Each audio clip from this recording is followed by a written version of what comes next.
Okay. Overall Chairman Rizal de Galicia, magpapakilala muna ako. Okay, pakilala ka sa Joey. Okay, magandang umaga Luzon, Visayas, Mindanao. Ako po si Joey Oriendo ng CNN Headline News. Dito sa Ito Na Ang Katotohanan. Hallelujah! Hallelujah. At magpapaliwanag po ang ating overall Chairman Rizal de Galicia and solo signatory Madam Lydia Isguera. Hallelujah! Dito sa Ito Na Ang Katotohanan. Yes. Okay, Mr. Saldi, Yes. overall Chairman Rizal de Galicia. Pinagpalang araw sa atin lahat. Maging sa Luzon, Visayas, Mindanao. Pinagpalang araw po sa atin lahat. Sa mga viewers, Mr. Joey Oriendo ng CNN Headline News Radio Program. Huwag niyo po kakaligtaan na mag-like, mag-share at mag-subscribe Yan. sa CNN Headline News Radio Program. Okay. Ngayon po ay araw ng Biyernes, Yun. August 30. Mhm. Malapit na magkatapos ang bukas, katapusan na. August 30. Kaya dumating na naman yung araw ng ating pagtitipon, pagpupulong Okay. dito sa ating pansamantalang opisina ng Ito Na Ang Katotohanan Incorporated Mother Account Foundation Yashua Messiah International. Yun. Ngayon po ay tayo ay nagtitipon-tipon dito sa ating opisina para magtalakayan, magbigay ng mga update tungkol sa mga naganap na isang linggo sa ating foundation. Kaya, maganda at tayo ay nagsasama-sama dito para magpaliwanagan ang ating foundation, transparent, walang itinatago, walang inililihim. Lahat sinasabi natin, hindi katulad sa iba, hindi ganito. Tayo lahat ang nasabi natin ang mga kaganapan. Katulad na lang ang sinabi ko nung nakaraan na video na sa YouTube channel ni Sir Joey Oriendo na supposed to be ang pangalan ni Madam Lydia Isguera dapat nasa LRA na, nasa computer na, nasa database na, sana. Kaya lang, ang ating pong hinihintahan, hindi pa po dumarating. Katunayan, yung hepe, wala pa doon.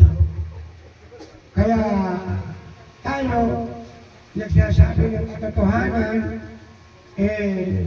naiinip na rin kami na malagay ang pangalan ni Madam Lydia Isguera diyan po sa LRA Central Office, Quezon City. Kaya maghintay-hintay tayo pag panahon pa,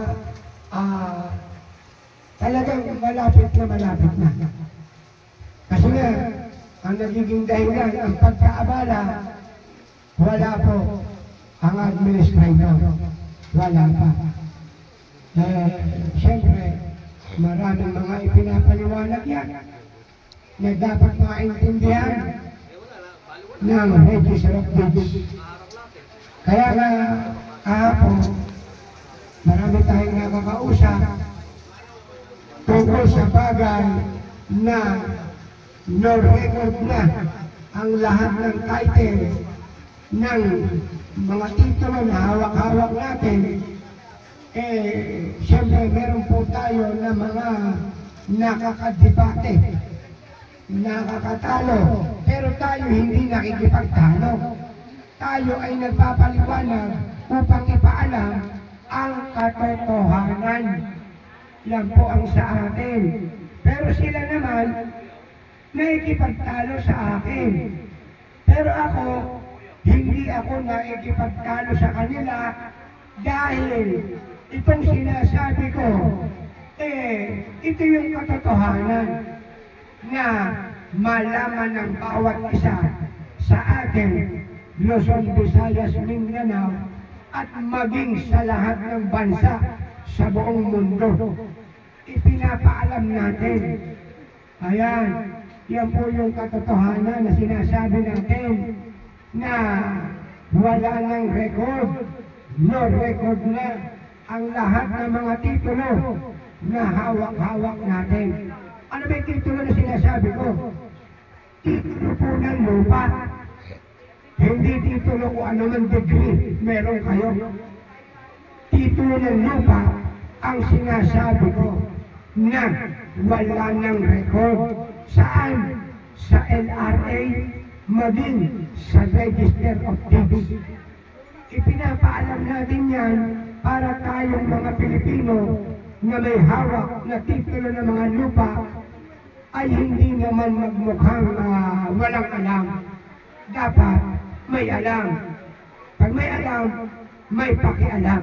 Ayun. Di po ba? Kaya malinaw ang ating pagpapaliwanag dito. Tagalog. Ang ating sinasabi. Tama. Kaya maintindihan natin mabuti. Kaya doon sa mga nakausap ko, sa mga naipagtalo sa akin, ako hindi nakipagtalo sa kanila.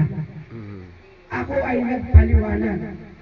Ano ba tawag sa mga ipiniliwanag ko sa kanila tungkol sa pagiging no record ng mga titulo sa Register of Deeds, sa LRA? Ano ba tawag dyan?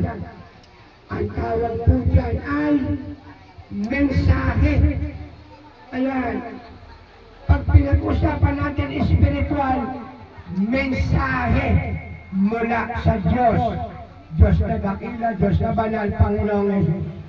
Dahil tayo dito, ang ipinapakilala natin sa foundation, hindi tayo, hindi tao. Ang ipinapakilala natin dito ay ang Diyos ng kataas-taasan na sa langit. Bakit? Ang lahat po ng kalupaan, hindi lamang Luzon, Visayas, Mindanao, maging sa lahat ng bansa sa buong mundo, ang may-ari po niyan, hindi tao, ang Diyos. Diyos na dakila, Diyos na banal, Panginoong Jesus. Sila po ang may-ari ng lahat ng kalupaan sa buong mundo. Ang Diyos na ipinamahala, ipinangasiwa sa pisikal na tao. Kanino? Kay Madam Lydia Esguerra. Ito po si Madam Lydia Esguerra. Hindi naman po inaangkin ni Madam Lydia Esguerra ang kalupaan ng lahat ng bansa sa buong mundo. Hindi niya inaangkin yan. Pero sa kanya ipinamahala ng Diyos ng kataas-tasan na sa langit, Diyos sa dakila, Diyos sa banal, Panginoong Jesus. Kasi siyang may-ari, siya yung may karapatan kung sino ang kanyang pipiliin na mga siwa. Ayan. Kasi po, ang pinag-uusapan po natin, spiritual at saka pisikal. Bakit kasama ang spiritual? Ang Diyos nga po ang may-ari ng lahat ng kalupaan. Spirit. Bakit spirit ang Diyos?